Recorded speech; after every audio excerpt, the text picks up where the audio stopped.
오늘 하나님의 말씀은 요한복음 15장 9절로 12절입니다. 우리 많지 않으니까요. 우리 한 목소리를 읽겠습니다. 시작. 아버지께서 나를 사랑하신 것 같이 나도 너희를 사랑하였으니 나의 사랑 안에 거하라. 내가 아버지의 계명을 지켜 그의 사랑 안에 거하는 것 같이 너희도 내 계명을 지키며 내 사랑 안에 거하리라. 내가 이것을 너희에게 이름은 내 기쁨이 너희 안에 있어 너희 기쁨을 충만하게 하려 함이라. 내 계명은 곧 내가 너희를 사랑한 것 같이 너희도 서로 사랑하는 이것이니라. 아멘. 오늘 하나님의 설교 제목은 믿음이 중요한 게 아니다 라고 하는 제목으로 여러분과 함께 은혜를 나눠보고자 합니다. 먼저 한 가지 예화를 가지고 설교를 시작하고자 합니다. 이제 어떤 남자가 절벽에서 떨어졌어요. 절벽 밑에는 거친 파도와 또 날카로운 암박들이 삐쭉삐쭉 삐져나와 있어서 그냥 떨어지면 죽는 수밖에 없습니다. 근데 떨어지다가 아주 튼튼한 나뭇가지를 발견했어요. 잡기만 하면 자기가 충분히 살아남고도 남을 그런 나뭇가지를 발견했습니다. 그런데 왠지 이 남자는 그냥 그걸 잡지 않고 떨어집니다. 그러다가 또 금방 나뭇가지를 발견해요. 근데 이거는 뿌리도 별로 약하고 그 다음에 가지가 너무 작아서 자기 몸을 지탱할 수 없을 것 같아요. 그런데 이 남자가 그 나무를 보는 순간 이 나무는 나를 구해줄 거야 라고 믿었습니다. 그래서 그 나무가지를 팍 붙잡았어요. 어떻게 되실까요?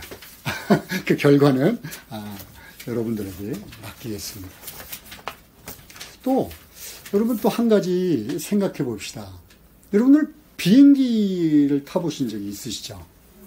비행기를 탈 때 비행기가 나를 안전하게 목적지까지 다 데려다 줄 것이다 라고 믿고 타시나요?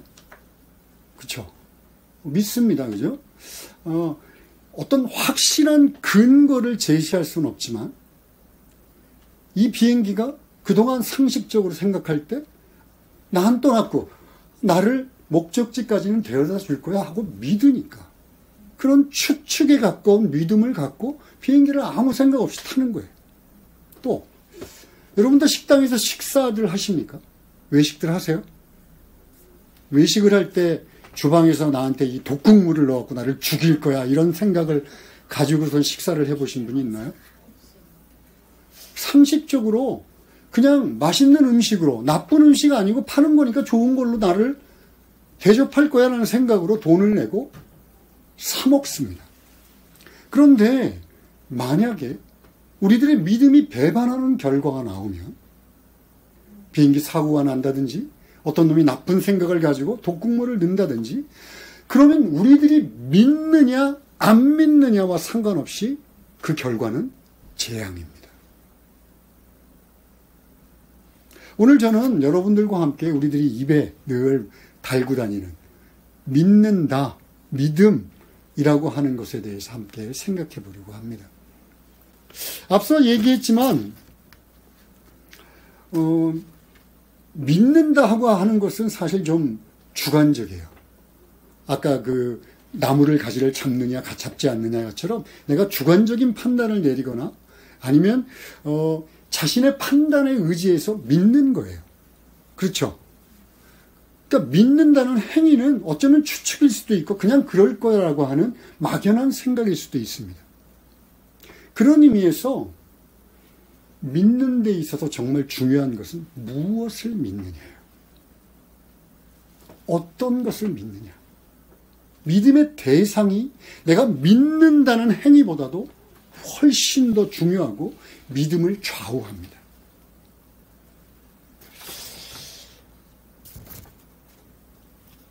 여러분들은 누구를 믿으십니까? 하나님, 그렇죠? 맞습니다. 만약에 믿음의 대상이 우리들의 믿음을 배반하지 않는다. 언제나 동일하게 우리가 믿는 대로 그 결과로 갚아주실 것이다 라고 한다면 그 믿음의 대상은 유일하게 한 분밖에 없습니다. 피조물이 아닌 창조주 하나님. 어떤 상황 속에서도 흔들리지 않고 나의 믿음의 선한 결과로 보답하실 분, 그분은 하나님 한 분밖에 없어요. 그러니까 믿음에 있어서 정말 중요한 건 대상인데 그 대상 중에 우리가 신뢰할 만한 분은, 정말 믿을 만한 분은 하나님밖에 없다는 이야기가 됩니다. 또 하나 좀 물어볼까요? 여러분 그리스도인입니까? 대답하지 않는 분들은 뭐죠? 다시요. 여러분들 그리스도인입니까? 아멘. 그렇습니다. 그리스도인 혹은 크리스찬이라는 이 말이 처음 등장한 것은 사도행전 11장에 나오는 안디옥 교회에서였어요. 이 안디옥 교회에서 크리스찬, 그리스도인이라고 불리었던 건 처음에 조롱의 그런 별명이었습니다. 비웃는 별명이었어요. 그 뜻은 뭐냐면 그리스도파, 저거 그리스도파야 라든가, 아니면 그리스도를 추종하는 놈들이야 라든가, 아니면 그리스도 거야 저것들, 뭐 이런 식의 비난하는 말이었어요. 그런데 어쨌든 간에 우리가 그리스도인 그러면 그리스도를 쫓아가는 사람들입니다. 그리스도에게 속한 사람들입니다. 그러면 안디오키아 사람들한테 그리스도인이라는 별명이 왜 붙었냐면 그들은요, 그렇게 그리스도를 쫓아가면서 그들의 삶의 방식이 바뀌었어요. 살아가는 태도가 바뀌었어요. 그러니까 그들은 확연하게 구별됐어요. 아, 저거 그리스도야. 그리스도 것들이야. 여러분, 우리가 스스로 그리스도인이라고 자부합니다. 그죠? 또, 한 사람도 교회 다니면서 예수 믿으면서 나는 그리스도인 아니야 이렇게 얘기하는 사람을 한 번도 본 적이 없어요. 또 사람들은 대부분 교회 다니는 우리들을 보고 뭐라 그래요? 그리스도인이라고 부릅니다. 자칭 타칭 우리는 그리스도인입니다. 그렇다면 우리는요, 그리스도 예수를 믿는 사람이에요. 그렇죠?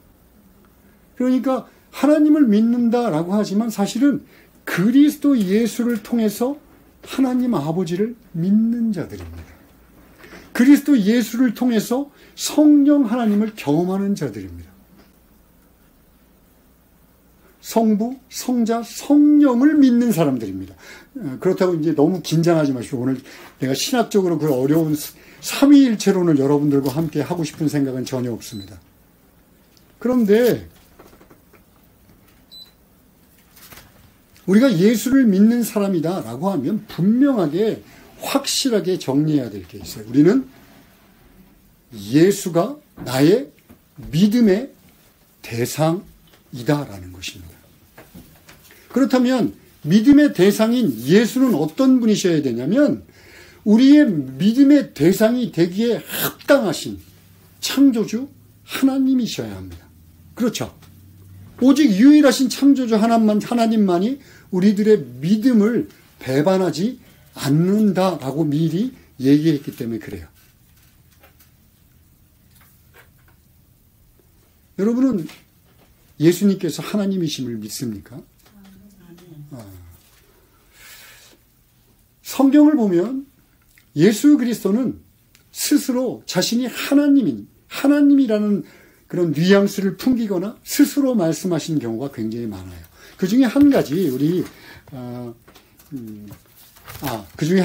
요한복음 14장 19절에 나온 말씀을 가지고 여러분들과 함께 나누겠습니다. 이제 예수님께서 공생의 3년을 다 마치셨어요.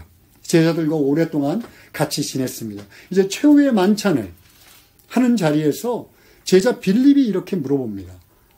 예수님, 하나님 아버지를 제게 보여주십시오. 내가 이제 아버지께로 돌아간다 이렇게 예수님이 얘기하시니까 우리한테 그 아버지를 좀 보여주세요 이렇게 얘기합니다. 그랬더니 예수님께서 뭐라고 그러시냐면, 야 이놈아, 이놈아는 안 했어요.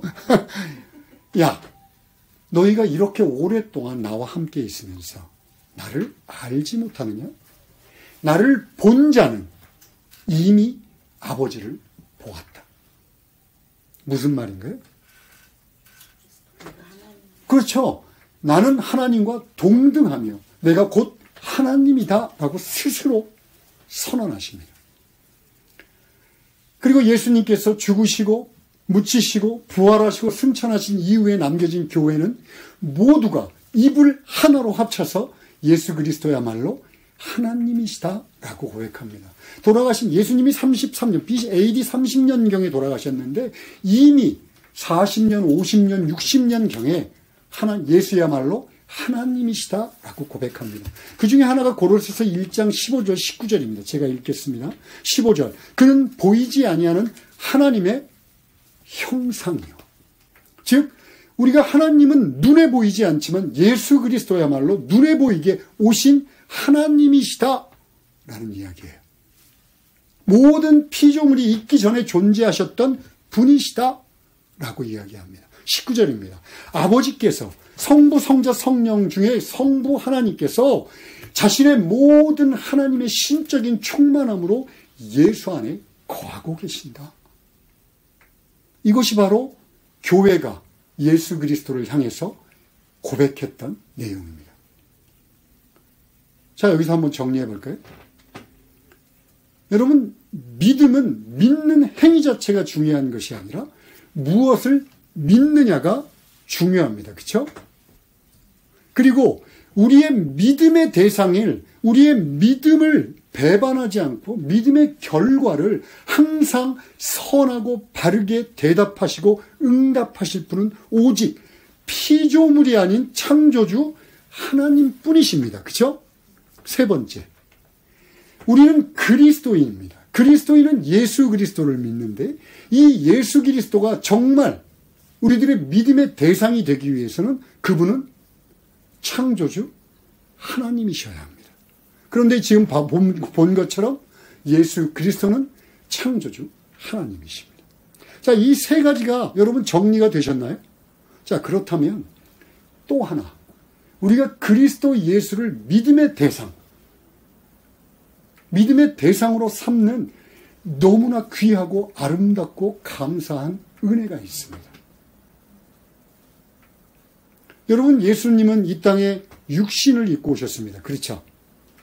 육신을 입고 오셨다는 것은 물론 구원사적으로 굉장히 중요한 의미를 갖고 있습니다만 오늘 저는 성경에서 이야기하는 또 다른 중요한 은혜, 거기에 초점을 맞추고자 합니다. 여러분, 예수님이 육신을 입고 이 땅에 오셨다는 건요, 우리처럼 연약하셨다는 거예요. 그 연약함이 주는 위로와 또 안심과 그리고 사랑을 여러분과 함께 지금부터 나누고자 합니다.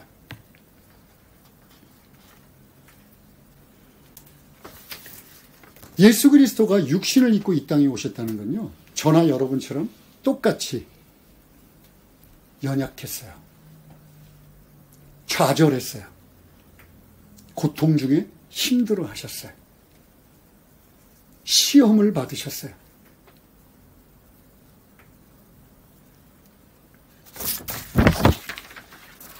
이것이 왜 중요할까요? 왜?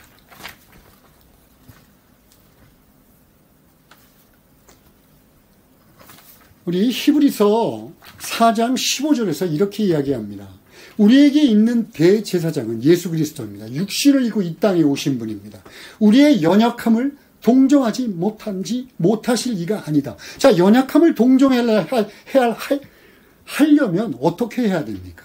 우리가 겪었던 배고픔, 목마름, 슬픔, 기쁨, 좌절, 고통, 배신의 괴로움, 사람들의 수치 앞에 사람들이 수치를 주는 그 행위, 손가락질을 하는 조롱, 두렵고 떨리는 마음, 여러분, 이것들을 경험해야지만이 동정할 수 있습니다. 우리가 자녀를 정말 사랑하고 동정할 때 우리가 겪어본 경험이 그 아이를 동정하게 만듭니다. 예수 그리스도는 우리의 연약함을 동정하지 못할 이가 아니십니다. 모든 일에 우리와 똑같이 시험을 받았습니다. 여러분, 인생은요, 고난이 닥치고 힘든 일이 생기고 어려움이 닥치면 의심이 일어납니다. 믿음이 흔들리기도 합니다. 그런데 하나님은요, 그거를 믿음 없다 정죄하지 않습니다. 우리가 믿는 예수님은 너희 새끼 믿음이 왜 이렇게 없어? 라고 정죄하지 않습니다. 당신 자신도 공생애를 시작할 때부터, 아니 태어나실 때부터 사단의 시험을 받아왔고, 그리고 죽는 순간까지도 사단의 시험을 받습니다. 너 거기서 내려와 봐. 내려오면 내가 메시아로 인정해 줄게. 그렇기 때문에 우리가 인생을 살아가며 겪는 고난, 시험에 대해서 충분히 이해하신다는 이야기입니다. 예수님은 하나님이십니다. 전능하신 하나님, 창조주 하나님이십니다. 동시에 저와 여러분 같은 죄인들의 친구입니다.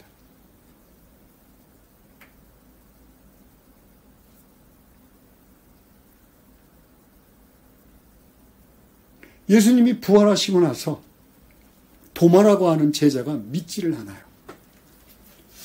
나는 예수님의 손자국, 손에 있는 못자국에 손가락 넣어보고 창자국에 손을 넣어보기 전까지 절대로 믿지 않아. 그런데 부활하신 하나님께서 그에게 나타나셔서 손의 못자국과 옆구리의 창자국을 보여주며 손을 넣어봐. 믿음을 잃지 마라고 얘기합니다. 여러분, 말이 됩니까? 자신의 몸에 상처를 입고 있는 하나님이 존재한다는 것을 믿어지십니까?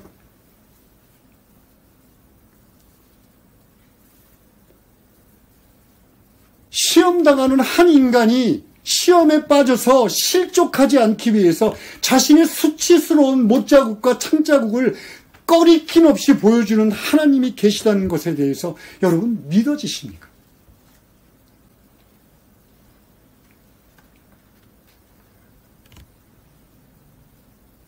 예수님은 이 땅에 스스로 낮아지셔서 몸을 낮추시고 우리들의 고통과 좌절과 슬픔과 괴로움과 함께 하셨습니다.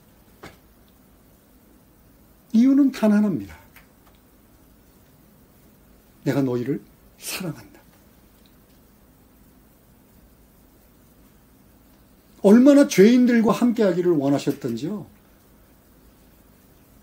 그 당시 남편이 5이나 있던 여자, 지금 살고 있는 사람도 남편이 아닌 여자, 더구나 이방 사마리아의 한 여인, 남들에게 손가락질 당하고 정죄받았던 그 여인에게 최초로 자신이 메시아이심을 밝힙니다.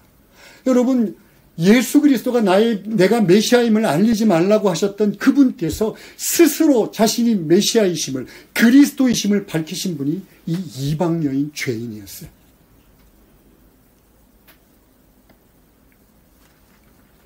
그렇게 예수님은요, 오늘 우리들에게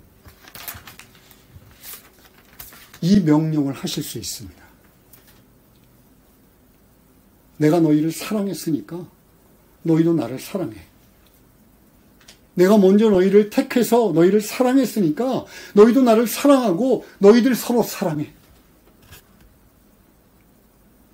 심지어 내 계명을 지키면 내 사랑 안에 거하는데 내 계명이라는 게 뭔지 아니? 너희를 사랑한 것 같이 너희도 사랑하라. 이게 내 계명이야. 여러분, 만약 하나님께서, 예수님께서요, 창조주 하나님, 저 먼 하늘, 저 멀리 떨어져 있는 저 하늘에서 어떤 신적인 절대자의 존재로서 야, 너희들 사랑해. 이렇게 얘기했다면 이 명령은요, 정말 무거운 짐일 거예요. 왜냐하면 저나 여러분이나 스스로를 너무 잘 압니다. 여러분들이 얼마나 사랑 없는 존재인지, 얼마나 형편없는 존재인지 스스로가 너무 잘 압니다. 사랑보다는 이기적이고, 사랑하기보다는 욕심부리고, 죄악으로 가득한 존재라는 것을 예수 그리스도는 잘 아십니다. 그리고 그것을 동정하시고 이해하시고 거기에 바탕을 두고 우리에게 사랑해라 라고 이야기합니다. 그렇다면 우리가 이 말씀대로, 예수님께 하셨던 이 말씀대로 우리가 예수님 안에 거하기만 하면 우리가 사랑할 수 있다는, 능력을 얻을 수 있다는 확신을 할 수 있는 이유가 됩니다. 그리고 충분히 사랑하지 않으면 안 돼라고 하는 이유가 되는 겁니다. 여러분, 이런 사랑의 하나님이 아니라면 어떻게 우리의 믿음에 대해서 항상 선한 결과로 우리에게 응답하실 거를 확신할 수 있습니까? 하나님이 전능하신 그리스 신화나 로마 신화에 나오는 그런 못돼 처먹은 신이라면 어떻게 항상 바르고 선하고 좋은 결과로 우리에게 응답하실 거야 라고 믿을 수 있습니까?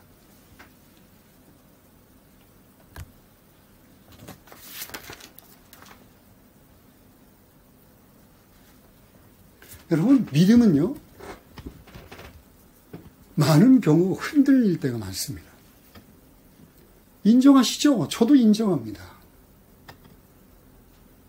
좀 믿습니다. 악을 써도요, 믿음은 흔들릴 때가 너무 많아요.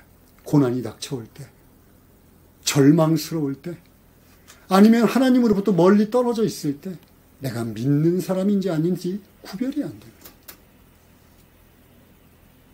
의심이 듭니다. 고통이 너무 지나치면요, 야, 정말인가? 의심도 들어요. 그런데 사랑 안에 거하는 사람은 비록 다 이해하지 못해도, 고난의 이유가 무엇인지 알지 못해도, 고난이 언제 끝날지 정말 두렵고 떨린다 할지라도 내가 주님과 동행하고 있다면, 주님이 나를 사랑하시고 내가 정말 주님의 사랑 안에 거한다면 믿을 수 있습니다. 그 사랑 때문에 견딜 수 있습니다. 조금 넘어졌다 흔들렸다가도 다시 그 사랑이 나를 붙잡아서 십자가의 길에 세우십니다. 그래서 단순하게 믿는다, 추측이고 나의 개인적인 판단이고 주관적인 판단, 믿어 악을 쓰는 게 아니라 사랑에 근거해야 합니다.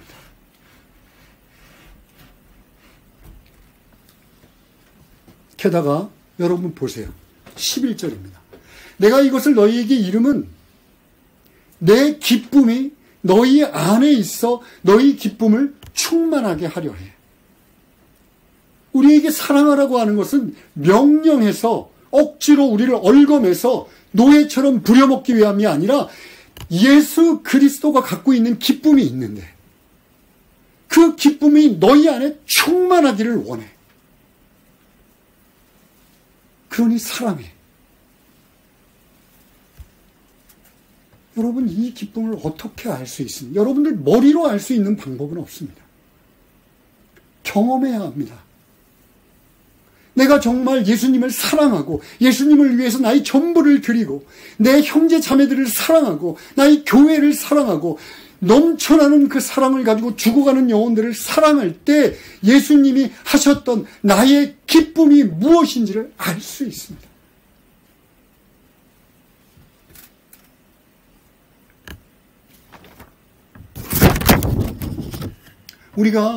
물론 우리가 예수님을 다 알 수 있는 방법은 없어요. 성경에 계시된 예수님을 드러내는 것 중에 아주 극히 일부일 겁니다. 그러나 그거로 충분합니다. 예수님이 하셨던 이 땅에서의 삶과 가르치심과 말씀만으로 충분합니다. 왜냐하면 예수님이 부활 승천하신 후에 우리에게 허락하신 성령, 그 성령이 우리 안에서 예수 믿고 있는 모든 그리스도인들 안에서 예수님의 가르침과 예수님이 보여주셨던 사역과 이 땅에서의 삶과 예수님 자신을 우리에게 끊임없이 증거할 것이기 때문에 그렇습니다. 이것이 믿음입니다. 20세기 위대한 정신의학자인 구스타프 융이라는 사람이 있어요. 이 사람이 이 믿음이라고 하는 것에 대해서 한마디로 정의를 우리에게 얘기해 줍니다. 그분이 이제 BBC 기자와 기자회견을 하는 중에 BBC 기자가 이렇게 물어봅니다. 당신은 하나님을 믿습니까? 이렇게 물어보니까 이 질문을 받은 구스타프 융이 잠시 생각에 잠기더니 이렇게 얘기합니다. 나는 하나님을 믿는 것이 아니라 하나님을 압니다. 여러분, 믿음은 아까도 얘기했지만 개인적이고 주관적이고 모호합니다. 그러나 그리스도와 동행하며 내가 그리스도 예수를 알게 된 그 지식은 내 머리로만이 아니라 내 삶을 통해 알게 된 그 그리스도의 사랑은 나를 절대로 배반하지 않습니다. 이것이 바로 기쁨이고 그리스도 예수의 기쁨이 내 안에 어떻게 넘쳐 흐르게 되는지를 경험하는 유일한 길입니다. 말씀을 정리하고 싶습니다. 저는 오늘 설교 제목에 믿음은 중요한 게 아니야 라고 했지만 사실 온전하신 유일하신 하나님을 믿는 믿음은 굉장히 중요한 신앙생활의 큰 덕목입니다.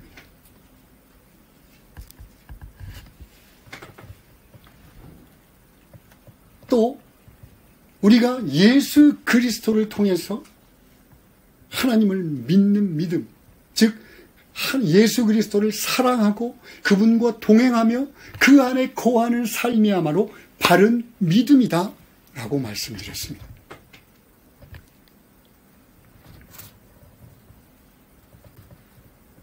다시 말씀드리지만 저나 여러분이나 참 무례하고 하나님 앞에 교만하고 죄악으로 가득 차고 사랑보다는 미움과 질투가 넘치는 사람들입니다.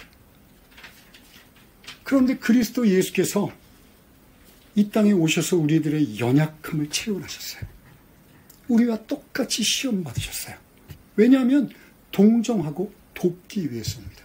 어떤 환경에 있는 자이든 내가 너희를 사랑한다. 죽기까지 사랑한다. 그렇게 우리의 믿음은요, 그리스도 예수의 사랑에 기초합니다. 그분이 먼저 우리를 사랑하신 그 사랑에 기초하는 것이 바로 믿음입니다. 그렇다고 여러분 가만히 넋놓고 있으면 그 사랑이 우리에게 갑자기 생겨나는 일은 절대로 없습니다. 간구해야 합니다. 얼마나 사랑 없는 자인지를 회개해야 합니다. 그리고 하나님께 매달려야 합니다. 주 예수여, 나를 도우사 내 안에 예수께서 허락하신 사랑으로 채워주십시오. 왜냐하면 사랑은 우리 안에 있는 것이 아니라 외부로부터 그리스도 예수로부터 부어져야 하는 것이기 때문에 그렇습니다.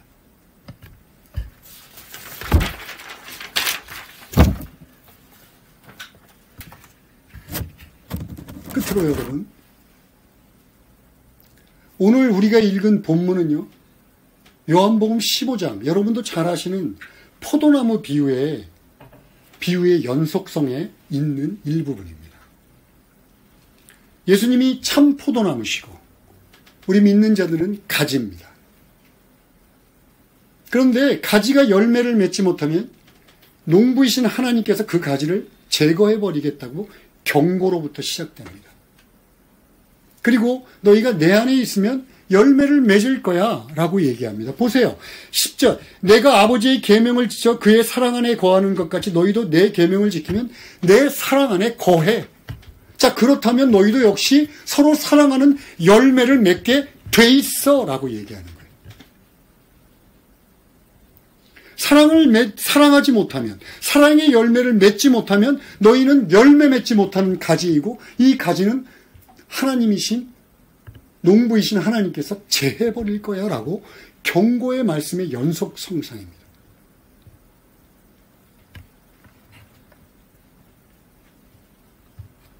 그러나 여러분, 이 말을 경고로 받아들이고 두려움으로 받아들인다면 오늘 설교를 잘못 들으셨습니다. 기쁨으로 받아들여야 합니다. 하나님께서, 예수님께서 이 땅에 오셔서 예수를, 오고 가는 모든 세대의 예수를 믿는 자들을 향하여 얼마나 안타까운 마음을 가지고 자신이 넘치는 그 기쁨이 그 예수 믿는 자들 안에 있기를 원하셨는지 그 사랑의 마음으로 받아들여야지. 야, 사랑의 열매 맺지 못하면 나를 멸망시킬 거야. 이런 식으로 받아들이면 절대로 안 됩니다.